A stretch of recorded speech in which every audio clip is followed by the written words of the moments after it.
ਅੱਜ ਦੀਆਂ ਖਬਰਾਂ ਵੱਲ ਆਈਏ ਤੇ ਇੱਕ ਖਬਰ ਵੀ ਆ ਤੇ ਅਨਾਉਂਸਮੈਂਟ ਵੀ ਆ। ਇਹ ਖਾਸ ਕਰਕੇ ਜੋ ਸਟੋਰਮਸ ਆਏ ਹੈਗੇ ਆ, ਫਲੱਡ ਆਏ ਆ ਕੈਲੀਫੋਰਨੀਆ ਦੇ ਵਿੱਚ, ਉਸ ਨੂੰ ਲੈ ਕੇ ਐਸਬੀਏ ਜੋ ਸਮਾਲ ਬਿਜ਼ਨਸ ਐਡਮਿਨਿਸਟ੍ਰੇਸ਼ਨ ਆ, ਉਹਨਾਂ ਨੇ ਅੱਜ ਇਹ ਅਨਾਉਂਸ ਕੀਤਾ ਵੀ ਕੈਲੀਫੋਰਨੀਆ ਦੀਆਂ ਉਹ ਕਾਉਂਟੀਜ਼ ਜਿਨ੍ਹਾਂ ਦੇ ਵਿੱਚ ਡਿਜ਼ਾਸਟਰ ਡਿਕਲੇਅਰ ਕੀਤਾ ਗਿਆ ਸੀ, ਜਿਨ੍ਹਾਂ ਦੇ ਵਿੱਚ ਕਰਨ ਕਾਉਂਟੀ ਆ, ਮੈਰੀਪੋਸਾ, ਮੋਨਰੇ, ਸੈਨ ਬਨੀਟੋ, ਸੈਂਤਾ ਕਰੂਜ਼, ਟੋਲੈਰੀ ਤੇ ਟੋਲਮਨੇ। ਇਹ ਕਾਉਂਟੀਜ਼ ਦੇ ਵਿੱਚ ਜੇ ਕਿਸੇ ਦਾ ਬਿਜ਼ਨਸ ਡੈਮੇਜ ਹੋਇਆ ਆ ਜਾਂ ਘਰ ਡੈਮੇਜ ਹੋਏ ਆ ਜਾਂ ਈਵਨ ਤੁਸੀਂ ਰੈਂਟ ਤੇ ਰਹਿੰਦੇ ਸੀ, ਤੁਹਾਡੀ ਅਪਾਰਟਮੈਂਟ ਦਾ ਨੁਕਸਾਨ ਹੋਇਆ ਤੇ ਉਹਨਾਂ ਨੂੰ ਜੋ ਐਸਬੀਏ ਆ ਸਮਾਲ ਬਿਜ਼ਨਸ ਐਡਮਿਨਿਸਟ੍ਰੇਸ਼ਨ, ਉਹ ਲੋਨ ਦਊਗਾ ਬੜੇ ਹੀ ਸਸਤੇ ਰੇਟ ਦੇ ਉੱਤੇ। ਜਿਹੜੇ ਬਿਜ਼ਨੈਸਸ ਆ ਉਹਨਾਂ 'ਚ ਫਾਰਮਰਸ ਵੀ ਆ ਜਾਂਦੇ ਹੈਗੇ ਆ, ਸਟੋਰਾਂ ਵਾਲੇ, ਹੋਰ ਕਿਸੇ ਤਰ੍ਹਾਂ ਦੇ ਵੀ ਜਿਹੜੇ ਬਿਜ਼ਨੈਸਸ ਆ ਜਾਂ ਨਾਨ ਪ੍ਰੋਫਿਟ ਆਰਗੇਨਾਈਜੇਸ਼ਨਸ, ਉਹਨਾਂ ਨੂੰ $2 ਮਿਲੀਅਨ ਤੱਕ ਦਾ ਜਿਹੜਾ ਲੋਨ ਆ ਉਹ ਮਿਲ ਜਾਊਗਾ। ਉਹ ਤਾਂ ਕਿ ਤੁਸੀਂ ਜਿਹੜਾ ਆਪਣਾ ਜੋ ਤੁਹਾਡਾ ਰੀਅਲ ਸਟੇਟ ਡਿਸਟਰੋਏ ਹੋਈ ਆ, ਮਸ਼ੀਨਰੀ ਤੇ ਇਕਵਿਪਮੈਂਟ ਜੋ ਹੈਗਾ ਆ, ਇਨਵੈਂਟੋਰੀ ਆ, ਬਿਜ਼ਨਸ ਐਸੈਟਸ ਆ, ਉਹ ਡੈਮੇਜ ਹੋਏ ਆ, ਉਹਨਾਂ ਨੂੰ ਤੁਸੀਂ ਰਿਪਲੇਸ ਕਰ ਸਕੋ। ਐਸਬੀ ਨੇ ਕਿਹਾ ਵੀ ਇਹ ਜਿਹੜੇ ਫੰਡ ਆ ਬਿਜ਼ਨੈਸਸ ਤੇ ਹੋਮ ਓਨਰਸ ਦੇ ਲਈ ਇੰਪਰੂਵਮੈਂਟ ਦੇ ਲਈ ਦਿੱਤੇ ਜਾ ਰਹੇ ਹੈਗੇ ਆ। ਸੋ ਡਿਜ਼ਾਸਟਰ ਲੋਨਸ ਜਿਹੜੇ ਘਰਾਂ ਦੇ ਵਿੱਚ ਜਿਨ੍ਹਾਂ ਦੇ ਘਰਾਂ ਨੂੰ ਡੈਮੇਜ ਹੋਇਆ ਉਹਨਾਂ ਨੂੰ $2 ਲੱਖ ਤੱਕ ਮਿਲੂਗਾ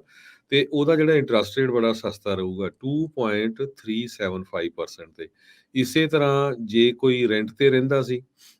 ਉਹਨੂੰ $40,000 ਤੱਕ ਜੋ ਲੋਨ ਮਿਲ ਸਕਦਾ ਹੈਗਾ, ਉਹਦੀ ਜਿਹੜੀ ਪਰਸਨਲ ਪ੍ਰਾਪਰਟੀ ਆ ਉਸ ਨੂੰ ਰਿਪਲੇਸ ਕਰਨ ਦੇ ਲਈ, ਉਹ ਵੀ 2.375% ਤੱਕ। ਜਿਹਦਾ ਕਿਸੇ ਦਾ ਬਿਜ਼ਨਸ ਆ, ਜੇ ਉਹਦੇ ਖੇਤ ਖਰਾਬ ਹੋ ਗਏ, ਫਸਲ ਖਰਾਬ ਹੋ ਗਈ, ਕਿਸੇ ਦੀ ਕੋਈ ਬਿਲਡਿੰਗ ਸੀ, ਸਟੋਰ ਸੀ, ਕਿਸੇ ਤਰ੍ਹਾਂ ਦਾ ਵੀ ਜਿਹੜਾ ਬਿਜ਼ਨਸ ਸੀ, ਉਹਨਾਂ ਨੂੰ $2 ਮਿਲੀਅਨ ਤੱਕ ਜਿਹੜਾ ਲੋਨ ਆ ਉਹ ਲੈ ਸਕਦੇ ਆ ਤੇ ਉਹਦਾ ਜਿਹੜਾ ਇੰਟਰਸਟ ਰੇਟ ਆ ਉਹ 4% ਤੱਕ ਰਹੂਗਾ। ਸੋ ਇਹ ਸਾਰੇ ਕਾਸੇ ਦੇ ਜੀ ਕੰਸੀਡਰ ਕਰਨ ਦੇ ਲਈ ਤੁਹਾਨੂੰ ਡਿਜ਼ਾਸਟਰ ਅਸਿਸਟੈਂਸ ਦੇ ਲਈ ਸਭ ਤੋਂ ਪਹਿਲਾਂ ਫੈਡਰਲ ਐਮਰਜੈਂਸੀ ਮੈਨੇਜਮੈਂਟ ਏਜੰਸੀ ਨੂੰ ਕੰਟੈਕਟ ਕਰਨਾ ਪਊਗਾ, www.disasterassistant.gov ਤੇ ਇੱਥੇ ਜਾ ਕੇ ਉਹ ਤੋਂ ਬਾਅਦ ਫਿਰ ਜੋ ਐਸਬੀਏ ਉਹ 101 ਐਪਲੀਕੇਸ਼ਨ ਦੇ ਉੱਤੇ ਤੁਹਾਡੇ ਨਾਲ ਵਰਕਆਊਟ ਕਰ ਸਕਦੇ ਆ। ਸੋ ਇਹ ਕਾਉਂਟੀਜ਼ ਇੱਕ ਵਾਰੀ ਫੇਰ ਆਪਾਂ ਦੱਸਦੇ ਜਾਈਏ ਜਿਨ੍ਹਾਂ ਕਾਉਂਟੀਜ਼ ਦੇ ਵਿੱਚ ਡਿਜ਼ਾਸਟਰ ਡਿਕਲੇਅਰ ਕੀਤਾ ਗਿਆ ਸੀ, ਜਿੱਥੇ ਕਿਸੇ ਦਾ ਵੀ ਨੁਕਸਾਨ ਹੋਇਆ, ਤੇ ਉਹ ਹੈਗੀਆਂ ਕਰਨ ਕਾਉਂਟੀ, ਮੈਰੀਪੋਸਾ, ਮੋਨਰੇ, ਸੈਨ ਬਨੀਟੋ, ਸੈਂਤਾ ਕਰੂਜ਼, ਟੋਲੈਰੀ ਤੇ ਟੋਲਮਨੇ। ਜੀ ਬਿਲਕੁਲ। ਸੋ ਇਹ 7 ਕਾਉਂਟੀਜ਼ ਹੀ ਇਸ ਦੇ ਅੰਡਰ ਆਉਂਦੀਆਂ ਆ। ਬਹੁਤ ਸਾਰੇ ਆਪਣੇ ਜਿਹੜੇ ਲੋਕ ਆ, ਸੁਣਨ ਵਾਲੇ ਦਰਸ਼ਕ ਸਰੋਤੇ ਇਹਨਾਂ ਕਾਉਂਟੀਜ਼ ਦੇ ਵਿੱਚ ਰਹਿੰਦੇ ਵੀ ਆ। ਸੋ ਜੇ ਤੁਹਾਡਾ ਬਿਜ਼ਨਸ, ਘਰ, ਰੈਂਟਲ ਜਿੱਥੇ ਤੁਸੀਂ ਰਹਿ ਰਹੇ ਆ, ਜਾਂ ਜੇ ਤੁਸੀਂ ਨਾਨ ਪ੍ਰੋਫਿਟ ਵਾਲੇ ਵੀ ਆ, ਨੁਕਸਾਨ ਹੋਇਆ ਆ, ਤਾਂ ਇਹਨਾਂ ਨੂੰ ਜਿਹੜਾ ਇਹ ਇੱਕ ਵਾਰੀ ਫੇਰ ਸਰਕਾਰ ਨੇ ਇਹ ਕਦਮ ਅੱਗੇ ਵਧਾਇਆ ਆ, ਜਿਸ ਦੀ ਸ਼ਲਾਘਾ ਕਰਨੀ ਬਣਦੀ ਆ।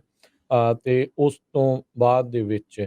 ਜਿਨ੍ਹਾਂ ਦਾ ਇਹ ਕੱਟ ਆਫ ਡੇਟ ਜਿਹੜੀ ਉਹਨਾਂ ਨੇ ਰੱਖੀ ਹੈ ਹਰਜੋਤ ਸਿੰਘ ਜੀ, 21 ਫਰਵਰੀ, ਕਹਿੰਦੇ 21 ਫਰਵਰੀ 2023 ਤੋਂ ਬਾਅਦ ਦੇ ਵਿੱਚ ਜਿਹੜੇ ਲੈਂਡਸਲਾਈਡ, ਮੱਡ ਸਲਾਈਡ,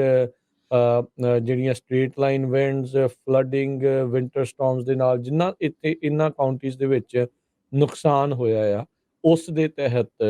ਇਹਨਾਂ ਨੇ ਜਿਹੜੇ ਲੋਨਸ ਆ ਉਹ ਦੇਣੇ ਆ, ਮਦਦ ਜਿਹੜੀ ਆ ਉਹ ਦੇਣੀ ਆ। ਉਹ ਤਾਂ ਫੀਮਾ ਵਾਲੇ ਡਾਇਰੈਕਟਲੀ ਵੀ ਮਦਦ ਵੀ ਜਿਹੜੀ ਉਹ ਨਾਲ ਦੇ ਨਾਲ ਕਰਨਗੇ, ਪਰ ਇਹਨਾਂ ਬਿਜ਼ਨਸਿਸ ਨੂੰ, ਹੋਮ ਓਨਰਸ ਨੂੰ, ਰੈਂਟਰਸ ਨੂੰ ਇਹ ਜਿਹੜਾ ਇੱਕ ਮੌਕਾ ਹੋਊਗਾ ਵੀ ਤੁਸੀਂ ਸਸਤੇ ਭਾਅ ਦੇ ਉੱਤੇ 30 ਈਅਰ ਤੱਕ ਦੀ ਜਿਹੜੀ ਲੋਨ ਆ ਉਹ ਲੈ ਕੇ ਇਹ ਸਾਰਾ ਕੁਛ ਠੀਕ ਵੀ ਜਿਹੜਾ ਉਹ ਕਰਵਾ ਸਕਦੇ ਆ। $2 ਮਿਲੀਅਨ ਬਿਜ਼ਨਸਿਸ ਦੇ ਲਈ, ਘਰਾਂ ਦੇ ਲਈ $2 ਲੱਖ, ਤੇ ਜਿਹੜੇ ਰੈਂਟਰਸ ਆ ਉਹ ਜਿਹੜੇ ਆ $40,000 ਤੱਕ ਰਿਪੇਅਰ ਤੇ ਰਿਪਲੇਸ ਦੇ ਲਈ ਜਿਹੜੇ ਇਹਨਾਂ ਨੂੰ ਮਿਲ ਸਕਦੇ ਆ। 2.375% ਤੋਂ 4% ਤੱਕ ਇਸ ਦੇ ਦਰਮਿਆਨ ਜਿਹੜਾ ਆ ਉਹ ਇੰਟਰਸਟ ਰੇਟ ਰਹਿਣ ਵਾਲਾ ਆ। disasterassistance.gov ਦੇ ਉੱਤੇ